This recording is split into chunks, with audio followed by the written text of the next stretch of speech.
Hey guys, what's going on? It's November the 21st, 2018. It's a little chilly out today, so got my toucan. As you've seen on my Facebook, this past weekend I had the great fortune of attending a trauma resiliency program put on by the Wounded Warriors Federation of Canada. It was a 3-day in-depth group therapy session that we went through together. It was facilitated by two psychologists, and it was quite an experience. So it was a good mix of people from a lot of different backgrounds, a lot of different perspectives. And, I learned a lot from that weekend. I've also been part of Toronto Beyond the Blue, which is a civilian organization. It's made up of family members of officers that have committed suicide. And they've gotten together to form this Toronto Beyond the Blue to help our brothers and sisters out there who may be struggling with post-traumatic stress disorder or depression or anxiety, and to prevent what had happened to their relatives from happening to anyone else out there. So on top of that, I've also done equestrian therapy with Ken Praxis with my wife. That was amazing, teaching about applying and releasing pressure. Very interesting. It goes a lot deeper than that, but I also see my psychologist on a weekly basis. I see my church pastor once a month as well. And you know what? I guess my point is that my repair is ongoing. I'm constantly working through my list of issues, and I'm constantly faced with new issues as I'm going through my list. One of the biggest things that I've learned is forgiveness. And as we're coming into the month of December, we are entering a season that is supposed to be full of joy and happiness. It's a time of year that's supposed to be about family and getting together, being happy and just celebrating life, and giving and receiving love from your family and your friends. But for many of us, this time of year sucks. This time of year has a lot of bad memories. This time of year has a lot of things. You have your own reasons, maybe, why this time of year sucks for you. Maybe it's a time of year that you don't look forward to. Or maybe you hate this time of year. And you know what? There's probably some obvious or underlying reasons why that's the case. Why might you not be looking forward to this festive month of December? Maybe this time of year stresses you out because you find yourself in a career that you have to work the holidays, such as a lot of my brothers and sisters out there. Maybe you live in a different area of the province or the country where you just don't have the means or the finances or what other obligations that are preventing you from traveling to see your family. Maybe you're estranged from your family. Maybe you haven't been welcome there for a long time. Maybe it's because of that thing or those things that you did long ago. Maybe it was a small thing, just like words or something you said. Maybe it was a big thing. Maybe it was an action. Maybe it was something physical you did, be it hands, fists, sticks, stones, or otherwise. They can all break bones. Not just hurt you, but really hurt you. And sometimes words themselves can have the same effect. Maybe one or both of your parents is or was an alcoholic, and you just can't tolerate them. Maybe you actually hate them because of these things that they've done to you. Maybe that's why you avoid Christmas. Maybe it's because you know that you're going to have to see some of those people that may have caused you to feel sad, angry, or scared at some point in your life. Maybe you have to be around some of those that you resent or that you're envious of. Maybe you have to be in close proximity to someone who physically hurt you before. Maybe you simply feel shameful or worthless as a result of all of this, and you avoid everything that has to do with the festive season.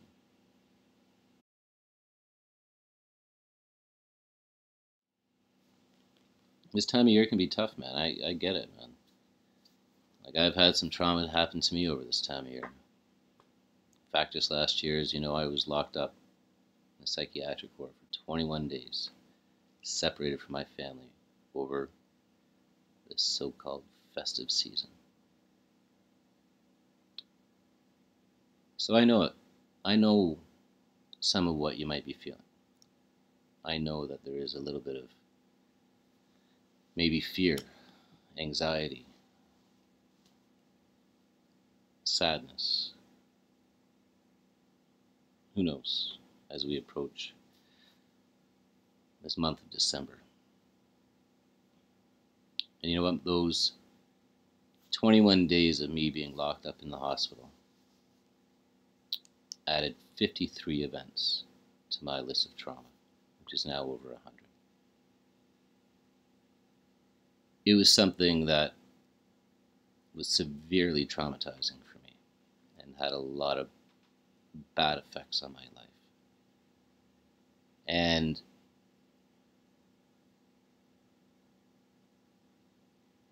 I'm getting over it. How am I getting over it? Well, I'll tell you, if you got a little bit of time. So my first step was recognition. Recognizing why I'm upset or why I'm feeling whatever emotion it is that I'm feeling.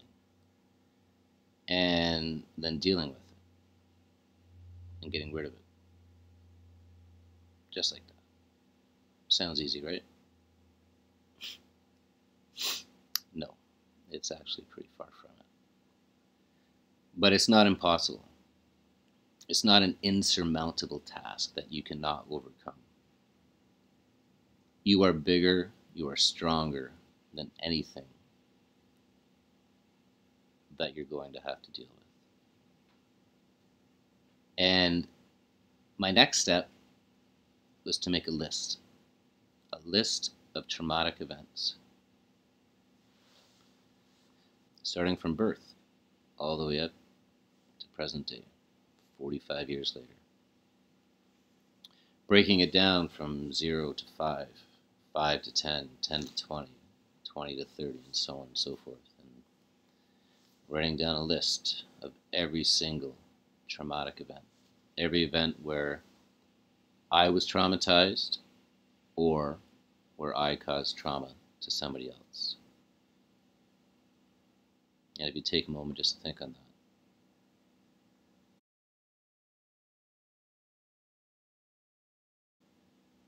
It can be pretty overwhelming.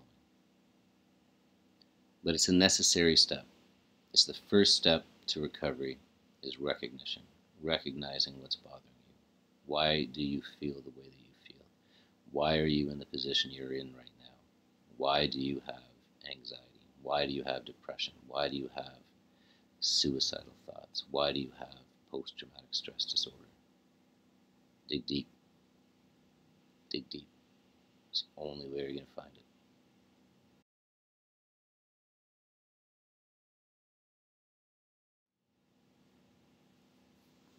So, as I mentioned, I made a trauma line. So I have 105 of these on my list. And as I'm writing these events down, I'm feeling inside of myself, not analyzing the emotions, but just feeling the impact of the emotion as I'm writing that event down. And then I rate it on a scale of 0 to 10. 0 being, whatever, it's dealt with, to 10 being,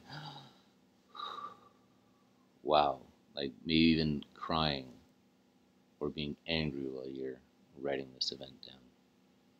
And then putting a number beside. 0, no effect. 10, overwhelming effect. And just keep writing this list. Don't deal with them yet. Just keep writing the list. And then you're likely going to have to take a break. And it might be for a couple hours, or maybe for a couple of days, but you got to get back to it. And then the easiest thing to do is to start at the smallest one. And think small. Like, I mean real small. Like, maybe today you're driving home and along the highway, some guy cut you off, and you're like, "Oh, I wish you were dead. Like, you're a, ugh." Start there. Start small. Small. And then analyze that. What thoughts did I have? What thoughts came into my mind at that moment? Write them down. Write down what you thought. And then underneath that, write down your emotions. What emotions did I feel because of that? And identify those emotions. Something small like that. And when you're searching into your emotions, going through your events, it can be very hard sometimes to identify exactly what emotions it is that you're dealing with. And some events have more than one person, or some events go on or went on for a long period of time. So I realize it's not as cut and dry as someone cutting you off on the highway. But slow it down, break it down, small, little by little, person by person, emotion by emotion, thought by thought. Why? Why am I feeling this way? And to get into your emotions is necessary. You can't heal if you don't feel. So on a side note, be aware of what you put into your body and how it makes you feel and think. If you're not able to think and you're not able to feel with the supplements or the medication or the food that you're putting into your body, consider changing. You need to feel to heal. Let's get back to those emotions. A lot of them, right? So we know the obvious ones: anger, sadness, envy, jealousy, resentment, shame, fear, and of course joy and happiness. But you're likely not experiencing much of that if you're still watching this. So for your benefit and my benefit, I'm going to go through a list of possible emotions that you might be dealing with. Use it as a list of identifying what's inside that's bugging you. Okay, so there's a lot of different emotions that you can deal with. Quite an extensive list. And having the right information and tools available to you to properly identify your emotions and where they're coming from is important.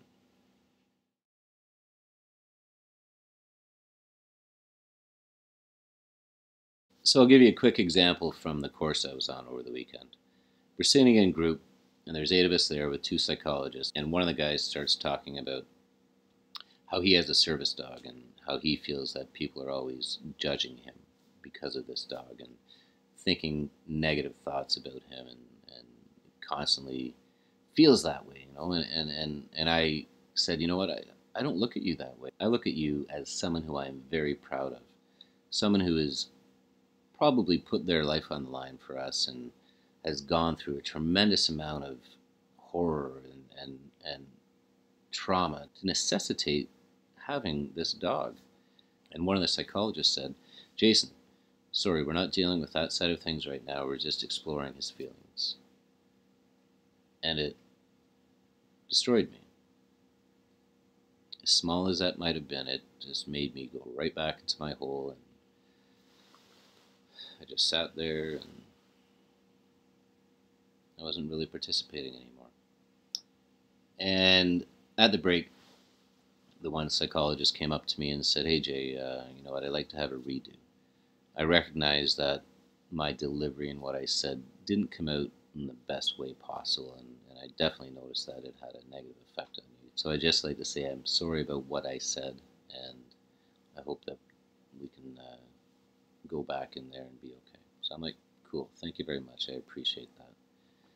And then we went on break and came back to class and resumed for the next hour or two, and I was still kind of absent and not really involved or offering comments here and there anymore. And at the lunch break, the other psychologist comes up to me and says, "Hey Jay, you know what? I noticed that there's still a little bit of residual effect from what the other psychologist said during group there, and I'd like to address that after lunch if you wouldn't mind."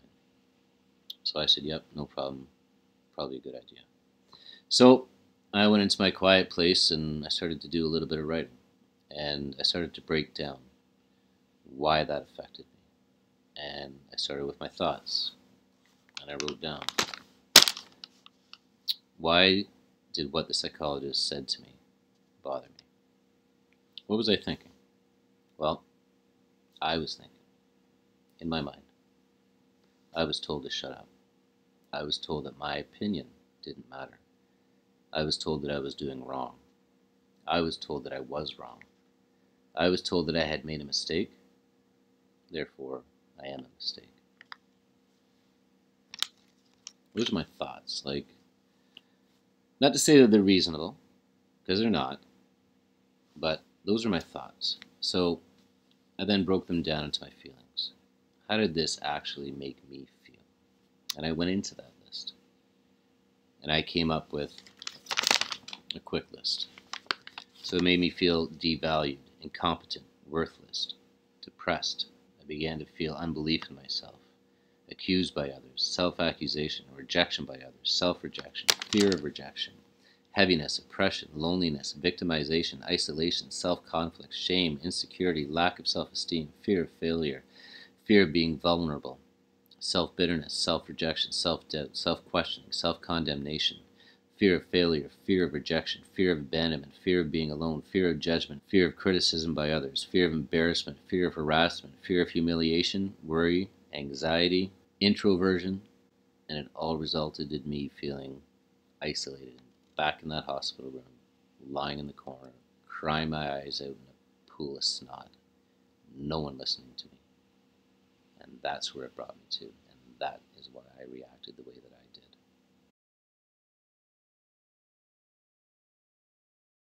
So what did I do? Well, in class I went through this list, and then I said to them, this is how I go through my emotions, and this is how I go through my feelings, and this is how I get rid of those feelings and emotions. First, I said to the psychologist, I forgive you for what you did, because you didn't mean to cause those emotions within me. There's no possible way you could have ever have realized that saying something so small had such a massive effect on me, and I forgive you for that. For myself, what I did in my own time before getting to that point is I went through my forgiveness, and my forgiveness is by saying a prayer. I'm going to pick the emotion of isolation, and I'm just going to go through my process of how I get rid of each individual emotion. And it's by saying this simple prayer. Father God, I come to you in the name of Jesus Christ. I recognize and take responsibility in my life and in my generations for dealing with the bad feeling or the bad spirit of isolation or feeling isolated. I repent and I renounce for participating with isolation. I ask for forgiveness and I receive my forgiveness for serving isolation. In the name of Jesus Christ, I take authority over isolation and I remove you from my life. Help me, Father, to resist in this sin. I rejoice in the freedom that you have given me, and I ask that I would have the opportunity to restore others. In the name of Jesus Christ, amen. That's my way. That's my process. That's what works for me. I'm not saying you got to go out and do this. I'm just telling you my experience.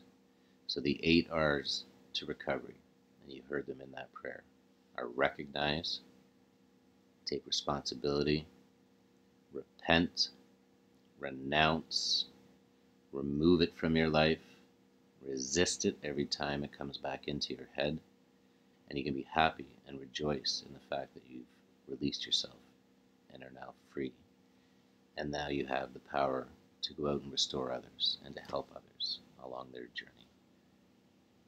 So I hope that that helps. I hope it gives you a little bit of insight in how to break down your emotions and deal with them. And I hope that you can find your way to start the process to overcoming post-traumatic stress disorder. Love you guys. Take care of yourself. Slow down. Small. And like Yoda said, be mindful of your thoughts. One love.